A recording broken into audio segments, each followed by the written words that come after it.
Hi hello नमस्कार, मी कोमल आणि स्वागत आहे तुमचं नाशिककर कोमल या यूट्यूब चॅनलवर। मंडळी, आजच्या व्हिडिओमध्ये आपण चांदीच्या अंगठीबद्दल माहिती बघणार आहोत। चांदीची अंगठी कशी घालायची, कोणत्या दिवशी घालायची, चांदीची अंगठी घातल्याने आपल्याला काय फायदे होतात, तसेच कोणत्या राशींच्या लोकांनी चुकूनही चांदीची अंगठी घालायची नाही याबद्दलची सविस्तर माहिती मी तुम्हाला आजच्या व्हिडिओमध्ये सांगणार आहे। त्यासाठी व्हिडिओ शेवटपर्यंत बघा। आणि व्हिडिओ बघत असताना तुम्ही जर आपल्या चॅनलवर नवीन असाल, पहिल्यांदा व्हिजिट करत असाल, तर धार्मिक, आध्यात्मिक तसेच सणावारांचे व्हिडिओ पाहण्यासाठी आजच आपल्या चॅनलला सबस्क्राईब करा। महिला असो किंवा पुरुष असो, सर्वांनाच दागिन्यांची आवड असते। विशेषतः महिला वर्गाला जास्तच आवड असते, कारण महिला जास्त साजशृंगार करतात। पुरुषांना दागिन्यांची आवड म्हणजे गळ्यात साखळी घालणं, हातात अंगठ्या घालणं, या व्यतिरिक्त पुरुष काही दागिने वापरत नाही। पण महिला वर्ग म्हटलं की हातातलं, पायातलं, कानातलं, नाकातलं, गळ्यातलं असे खूप सारा साजशृंगार महिला वर्ग करतो। महिला वर्गाकडे भरपूर चांदीचे, सोन्याचे, प्लॅटिनमचे किंवा इतर कोणती इमिटेशन ज्वेलरी भरपूर प्रमाणात आपल्याला बघायला मिळतात। चांदी सुखसमृद्धीकारक धातू मानला जातो। महिला चांदीचे पैंजण वापरतात, ज्याला तोरड्या म्हणतो, चांदीच्या अंगठ्या वापरतात किंवा मग स्त्री पुरुष दोघंही चांदीच्या साखळ्या गळ्यात घालण्यासाठी वापरत असतात। पुराणांमध्ये असं सांगितलेले आहे की चांदी या धातूची उत्पत्ती भगवान शिवशंकरांच्या डोळ्यामधून झालेली आहे। त्यामुळे चांदी धातू आपण वापरला तर त्याचे परिणाम देखील चांगलेच होतात। ज्योतिषशास्त्रानुसार चांदी हा धातू शुक्र आणि चंद्र हे 9 ग्रहांपैकी जे 2 ग्रह आहे त्या 2 ग्रहांशी जोडलेला धातू आहे। जिथे चांदी असते तिथं वैभव असतं असं म्हटलं जातं। ज्या लोकांना वारंवार खोकल्याचा त्रास होत असेल किंवा मग कफ होत असेल तर अशा लोकांनी चांदी नक्की धारण करावी, चांद्याची अंगठी वापरावी किंवा मग चांदीची साखळी तरी वापरावी। कारण चांदी हा धातू जलतत्व आणि कफ नियंत्रित ठेवते असं म्हटलं जातं। चांदी धातूचे खूप सारे फायदे आहेत। आता आपण चांदीची अंगठी केव्हा घ्यायची, कोणत्या बोटात घालायची याबद्दल माहिती जाणून घेऊया। तर बघा, ज्यांना कोणा चांदीची अंगठी घालायची असेल तर अशा व्यक्तींनी गुरुवारच्या दिवशी चांदीची अंगठी खरेदी करायची आहे। त्याचं कारण असं की गुरुवार हा माता लक्ष्मीचा वार असतो आणि चांदी ही शुक्र आणि चंद्र यांच्याशी संबंधित आहे। त्यामुळे चांदीची अंगठी खरेदी करताना नेहमी ती गुरुवारच्या दिवशीच खरेदी करावी।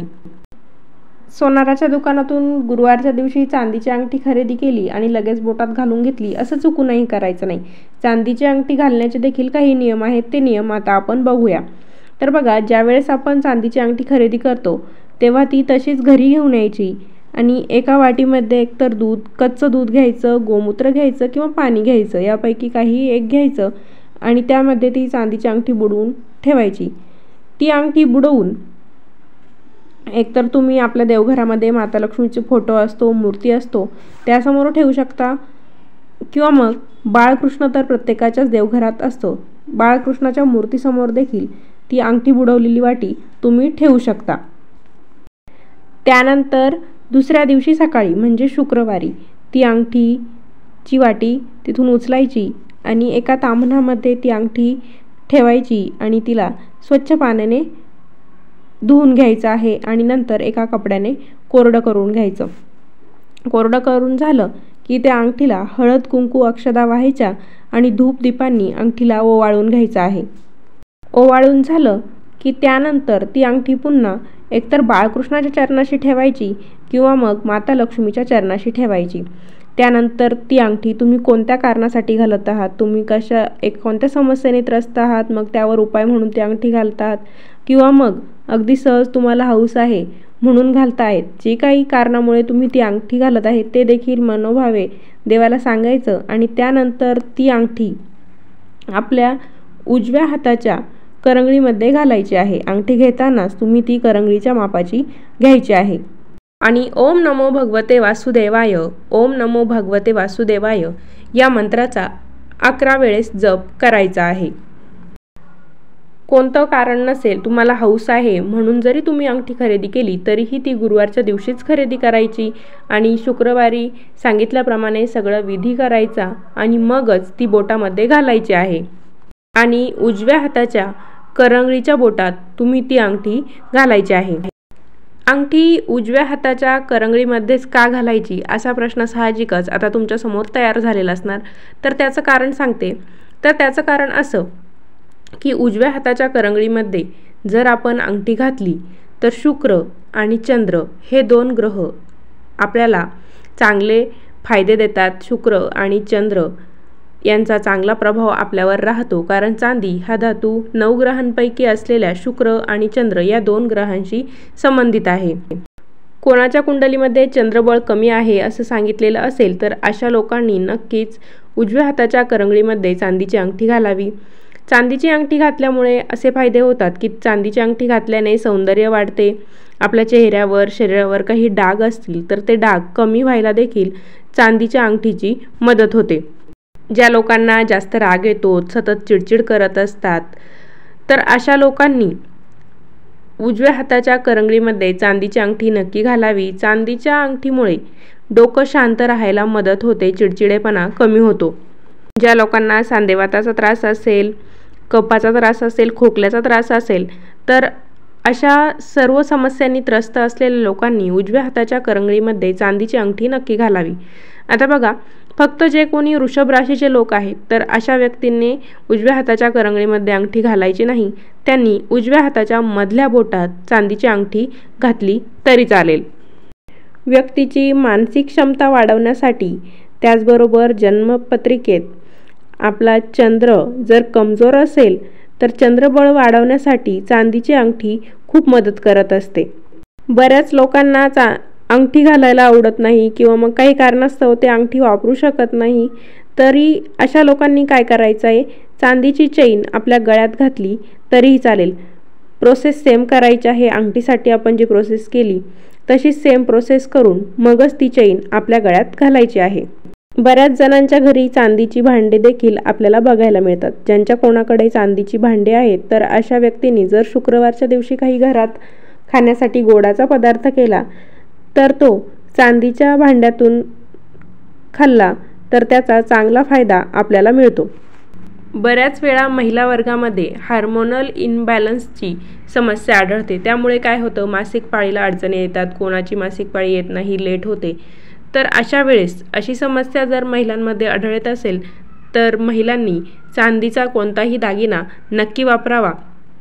समस्या आढळत नसली तरी देखील महिला वर्गाने चांदीचा एक तरी दागिना नक्की रोज वापरावा। त्यामुळे असं मासिक पाळी संबंधित काही समस्या असतील तर त्या समस्यांना आपल्याला सामोरं जावं लागणार नाही। बऱ्याच मुलींना लग्न जमण्याला अडथळे येत असतात, लग्न जमत नाही, तर अशा वेळेस काय करायचं, देवांचे देव महादेवांना प्रसन्न करण्यासाठी सोमवारच्या दिवशी चांदीच्या तांब्यातून महादेवांना अभिषेक करायचा आहे। भले तो तुम्ही पाण्याने करा, दुधाने करा, पंचामृताने करा, कशानेही अभिषेक करा, फक्त तो चांदीच्या तांब्यातून महादेवांना सोमवारच्या दिवशी अभिषेक करायचा आहे। त्यामुळे देवांचे देव महादेव आपल्यावर प्रसन्न होऊन आशीर्वाद देतात। त्याचं कारण असं की मी व्हिडिओच्या सुरुवातीलाच सांगितलं की चांदीची उत्पत्ती भगवान महादेवांच्या डोळ्यातून झालेली आहे। चांदीचे दागिने कर्क, मीन आणि वृश्चिक या 3 राशीच्या लोकांसाठी अतिशय शुभ मानले जातात, कारण या 3ही राशी जलतत्वाशी संबंधित आहे। आणि अगोदरच सांगितलं की चांदी देखील जलतत्वाशी संबंधित आहे। त्यामुळे या राशीच्या लोकांसाठी चांदीची अंगठी किंवा चांदीचा कोणताही दागिना अतिशय शुभ असतो। या उलट आता कोणत्या राशीच्या लोकांनी चांदीचे दागिने किंवा चांदीची अंगठी वापरायची नाही याबद्दल माहिती बघूया। मेष आणि सिंह राशीच्या लोकांनी चुकूनही चांदीची अंगठी वापरायची नाही। कुंडलीप्रमाणे जर तुमची रास मेष किंवा सिंह येत असेल तर तुम्ही चांदीची अंगठी वापरू नका। तर अशा प्रकारे आजच्या व्हिडिओमध्ये आपण चांदीची अंगठी घालण्याचे नियम काय आहेत, चांदीची अंगठी कोणत्या दिवशी खरेदी करावी, कोणत्या दिवशी बोटात घालावी, चांदीची अंगठी घातल्याने आपल्याला काय काय फायदे होतात, कोणत्या राशीच्या लोकांनी कोणत्या बोटात चांदीची अंगठी घालावी, त्याचबरोबर कोणत्या राशीच्या लोकांनी चांदीची अंगठी घातलेलं शुभ असतं, कोणत्या राशीच्या लोकांनी चुकूनही चांदीची अंगठी घालायची नाही, याबद्दलची सविस्तर माहिती आपण आजच्या व्हिडिओमध्ये बघितलेली आहे। तुम्ही सुद्धा चांदीची अंगठी वापरता का किंवा इतर कोणता चांदीचा दागिना वापरता का, हे मला कमेंट करून कळवायला विसरू नका। कमेंटमध्ये ओम नमो भगवते वासुदेवाय असं जरूर लिहा। पुन्हा भेटूया अशाच एका नवीन व्हिडिओसोबत। धन्यवाद.